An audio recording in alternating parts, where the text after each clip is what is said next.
I used to be a little ashamed of sharing certain things, but I realized that my stories was gonna help change the world. So It's if I can so help awesome. others, then why not? Welcome to Warrior Wednesdays, where we celebrate everyday people overcoming the obstacles life throws all our ways. And with me right now, the breakout star of the premiere of American Ninja Warrior, David Alvarez. David, thanks for joining me, man. Thank you for having me. I So appreciate it. let's start off first. You had an unbelievably emotional run in our season premiere in LA. You were running for your sister, Walissa. You were separated when you were kids. You were 13, she was 2. So let's start off first. Any updates since the episode aired? No updates just yet. My phone is still going off like crazy from all of the supporters and just the people that are just in tune with the show, and everyone's just wishing me good luck, and I really do appreciate the love. So let's go back to that. You were 13 years old. Your sister was 2. You were living in Milwaukee at the time. Is that right? Yes, everything was based in Milwaukee. Yes. So at that point, you're with your mom and your stepfather, but things aren't going well. You end up being placed in foster care. You and your sister get separated. So what was going on at that time in your family? There's still so many unanswered things, at least for on my end, Hmm. by me being so young. I only knew what I knew, and based on what I knew, everything happened so quickly. I know it was a rough time at one point, from like not having the lights on and stuff like that. And, I slowly started to see things kind of go downhill. And, I just remember playing in the alley with some friends. That was the spot where we would play basketball Hmm. with a crate because we didn't have a court.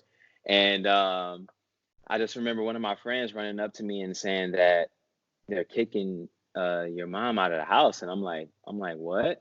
So I like run to the front of the house, and like the whole block is just outside of their homes just watching. And I just remember um I don't people just basically doing what my friend told me, kicking her out and throwing everything out of the house. So that was literally the most embarrassing moment in my entire life, having the whole neighborhood see that, Sure. because that's where I grew up. And I just remember us walking away with just the shopping cart and the blanket, and that was when it all started. Hmm. So So you end up in foster care, away from your mom for a while. yeah. What is that like when you get separated, not only from your mom but your sister as well, your 2-year-old sister? What's that like for a 13-year-old boy?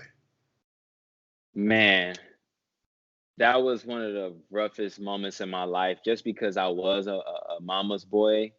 And, by my sister being my only other sibling, I do have a half brother, but we weren't close at all. So, it was just me and my sister, and I always wanted a sibling. So when I was able to have one, I was excited, but sadly that didn't last forever, as far as us being next to each other and seeing each other grow. But it was devastating, man. I'm not gonna lie, that hurt me a lot. And I'm extremely grateful to know that I actually recognize now today how much that my past actually affected me to this day. Just certain ways, on like how I view life and stuff. Like, for an example, I had a small debate with a friend about birthdays. Birthdays are important to them. It's not to me. Like, I don't care about my birthday. Like, I don't celebrate it. And it's not to say that it shouldn't matter, and that I don't want my birthday to matter and that I don't want to celebrate. It's just because it wasn't the same for me. I didn't have parties and the family together having fun with each other on a day like that, or like Christmas and stuff. So like, I don't care about holidays, but I am making that adjustment now because I can see how that can kind of come across to other people. Mhm. Uh, so I get it. So that's just a couple of examples. So it was rough, man, but I'm here, and honestly, my biggest goal is just to be an inspiration. When I actually got the call to be on the show, I was extremely grateful, and I actually cried when I got off the phone with the producer, because that was one of the biggest things for me. Like, on my vision board in my room, on the board for number one, I put to be an inspiration to whoever crosses my path, because Even when things seem the darkest, there's always some light in a direction you may have not known to go down. So there's just certain things that you just kind of got to go through, and sacrifice certain things, and it'll all work itself out. That's just my view on life, though. Things Well, always works out. you have an amazing view, and that's actually why I wanted to bring you on. I thought the story with your sister was amazing, but I had the privilege. You came out to the premiere party for American Ninja Warrior, and I talked to you, and you said you were obviously excited to try to find your sister, but the thing you said that was also important was that you got to be an example for all those people you knew growing up in Milwaukee, to show them you could escape those circumstances, you could rise above them. So you briefly described some of it. What was it like for you where you grew up in Milwaukee? So where I grew up, it was rough, dealing with, living in the hood, and, seeing things like crimes, and, people dying, and, situations like that. I went through, like being in foster care, like knowing other kids that probably was going through that same thing, and, Mhm. seeing kids start off, they didn't really get to live a normal childhood life. Like, they had to pretty much kind of grow up or learn how to grow up because of the situations that they were in, including myself. And, me knowing people personally that I was friends with, or even family members, kind of go down, the wrong path, and not have the right circle around them. People, some of my friends that, have passed away, or maybe in jail, or, situations like that. And, I was around all of that stuff. And one thing that I do, I give my mom a lot of credit, and some of the teachers, that taught me growing up as a kid, just respect, manners, always being great to people no matter what. Even if they treat you bad, you always end it off on a good note on your end. um, Showing love no matter what, things like that, and that stuck with me. So to this day, like, that's what drives me. Like, I love showing people love, even if I didn't get it, or I don't look for anything in return, because I know how it feels to not have that support and love. So for me, I feel like it's my job to show and give what I didn't have, so that Mhm. they don't have to feel the same way. And even though that seems like a huge responsibility, I do feel like I have that energy that can, like brighten up someone else, someone's day, and if I can do that, then my job is done. So So that's what I want to get at. You grow up, you go through these unbelievable hard times. You end up in foster care. You're separated from your sister.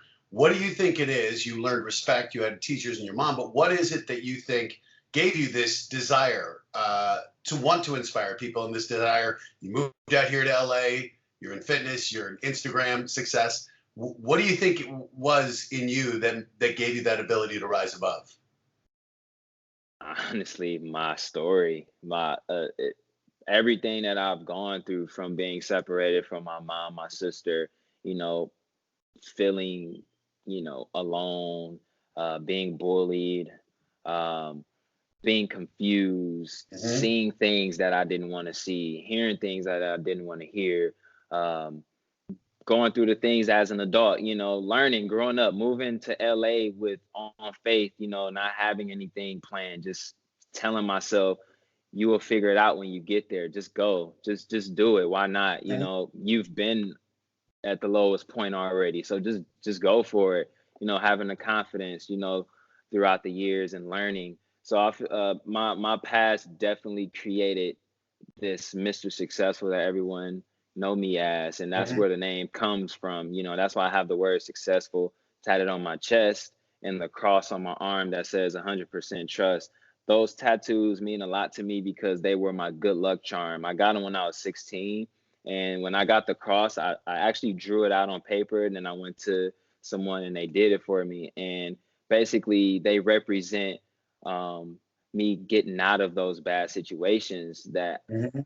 sometimes almost seem like were impossible, or if I felt like I was in some type of trouble, or in a bad situation, or being somewhere being somewhere at the wrong place at the wrong time, I felt like I was always safe and that I had a shield around me no matter what when I had that cross on my arm. So I just remember I would just hold my arm and pray the best way that That's I knew how. And here I am. So, that's amazing. But so how a lot of people have your same story and don't have that optimism. They don't make that. It sounds like it was a choice. At 16, you're still in the heart of this. You get this yeah. cross, you get the tattoo for successful. What made you decide to do that? Was there a moment or something where you just said, I'm choosing positivity, or I'm going to choose to believe that I can rise above this?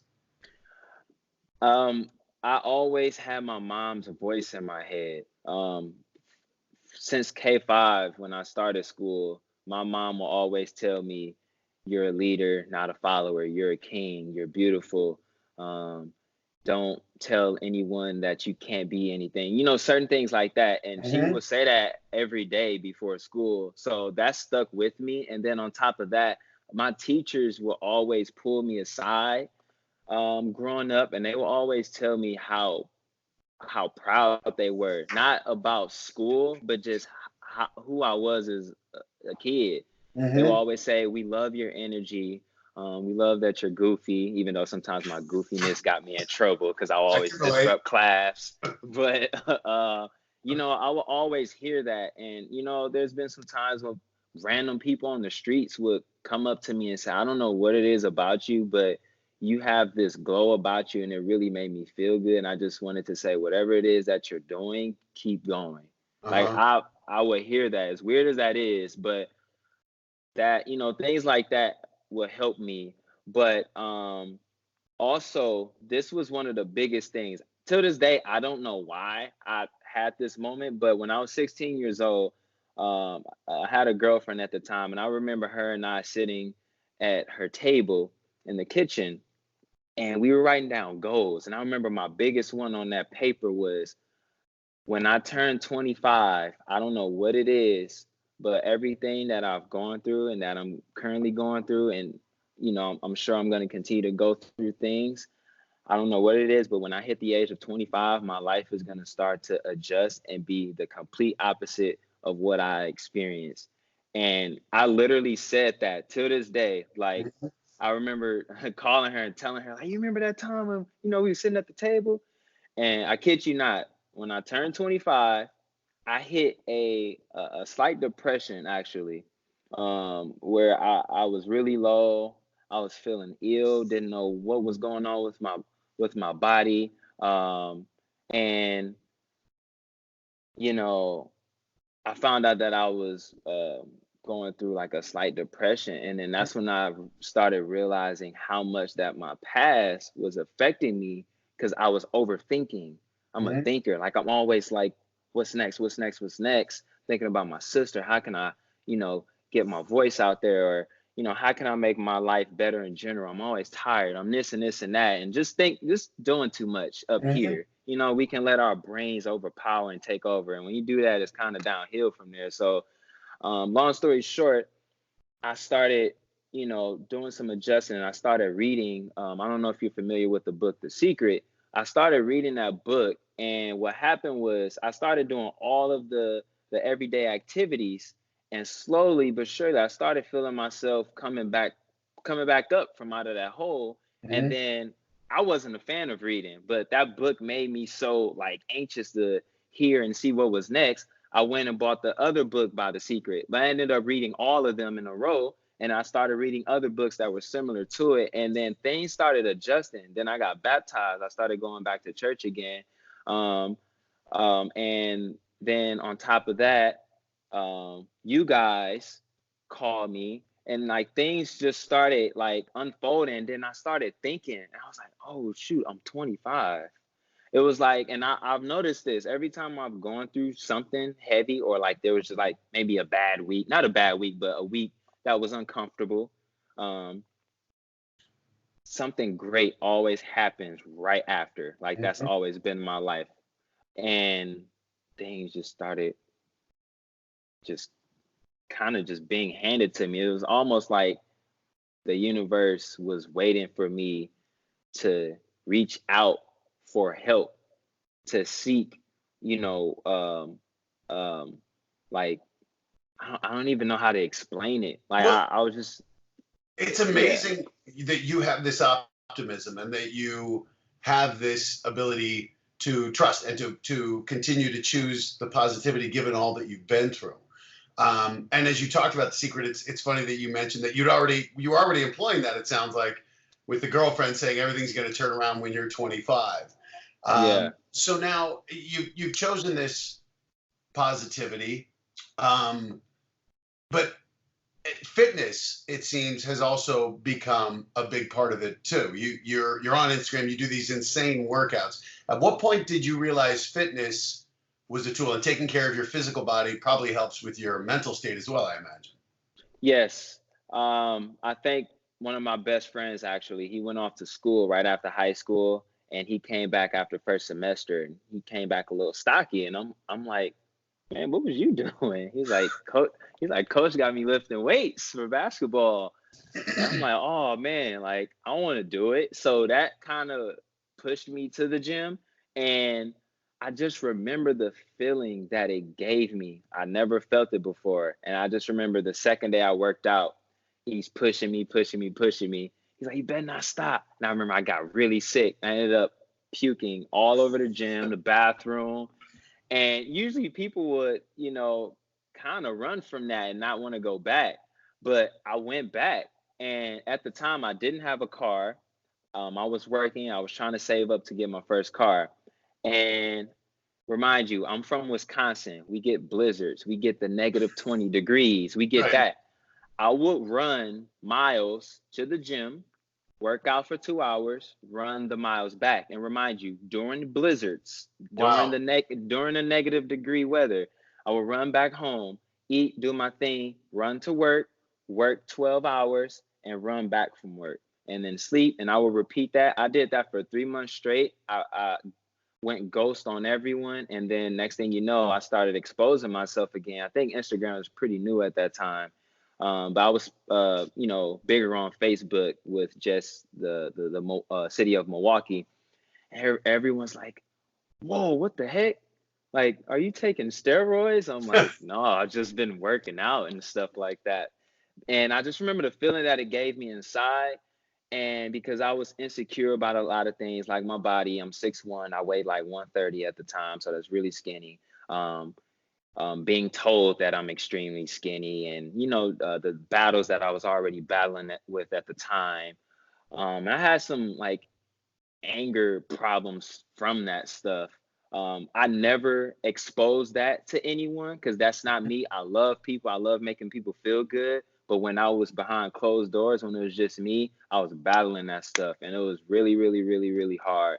I would cry daily. I didn't like showing emotion, especially because where I'm from, people don't allow you to show emotion because they consider that soft, quote unquote, as one term. And if people see you in that light, they'll pick on you for it. So, Sure. you got to play the tough man role where I'm from. So I would expose and let that stuff out when I was by myself. So I dealt with a lot of battles, and that's why I said to this day, I didn't realize how much that stuff was affecting me till today.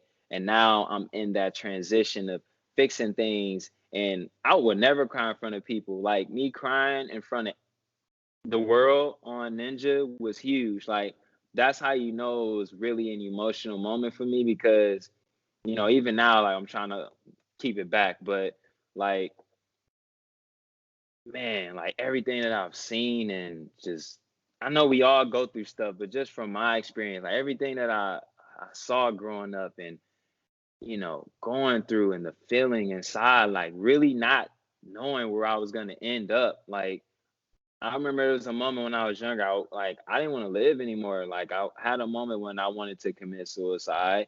'Cause I didn't know what was going on. Like, not having, you know, my close ones there. So, it was hard, but Well, I, David, I what did you do? I mean, that's you talk about everyone has their moments. What you've been through is extraordinary. It's extraordinarily difficult.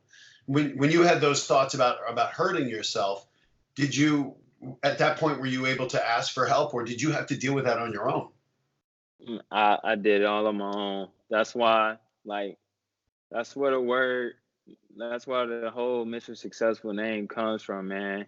Like, people associate success with just money and stuff. It has nothing to do with me. I don't care about that stuff. It has all to do with just me being strong, handling things on my own, figuring it out, not having a guidance sometimes. So since I was able to do it for myself, I know everyone doesn't have the strength to do that. That's why I know I'm special because, you know, I was able to pull through.